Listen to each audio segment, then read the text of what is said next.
Well, about 325,000 Californians who already got their real IDs now need new ones because of a DMV error. The DMV says the expiration dates on real IDs it gave to immigrants may be wrong and not in compliance with federal regulations. The agency made this announcement and announced the mistakes just a couple of weeks ago. And ever since, Case Area 3 investigator Lizzie Mitri has been working to get more answers about exactly what went wrong here, Lizzie. Yeah, we've been reaching out. We know the first we learned of this was from a DMV news release with a vague title. It said DMV notifies customers who need to update their real IDs. The DMV sent out that news release at 4 p.m. on New Year's Eve. After reading it more closely, we saw a 2006 coding error resulted in 325,000 real IDs issued to immigrants may have the wrong expiration date. People here legally with green cards or visas can get real IDs under federal guidelines, but the expiration date on those IDs have to match up with the time that they're authorized to be here in the U.S. And that's where things appear to have gone wrong. Some IDs show they're valid even after that person's legal status as a resident expires.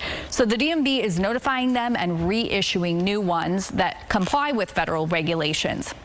So again, this first came out 2 weeks ago. We immediately followed up with questions and a request for an on-camera interview.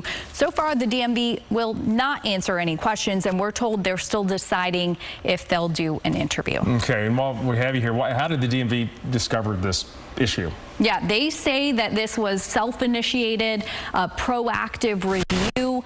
That's something we want to talk more about with them. They say they reviewed their data systems this winter, and they emphasized federal authorities did not uncover this problem. But the timing is interesting because this does follow two deadly crashes that made national headlines, one in August and one in October, both involving immigrant truck drivers with commercial licenses in California. And those, as we know, those cases sparked criticism from the Trump administration. Yeah, a lot of criticism sparked by that around the country. Yeah. It also sparked a federal audit of the commercial driver's licenses, right? Yes, that federal audit was in the fall, and it first identified those problems. That was with commercial driver's license, so truckers and bus drivers who had licenses that showed they were valid even after their visas maybe were set to expire. So similar again to this issue that we're now seeing with these real IDs that California says it discovered. Yeah. And again, interesting about the timing of it all. Right. All right, Lizzie, thanks.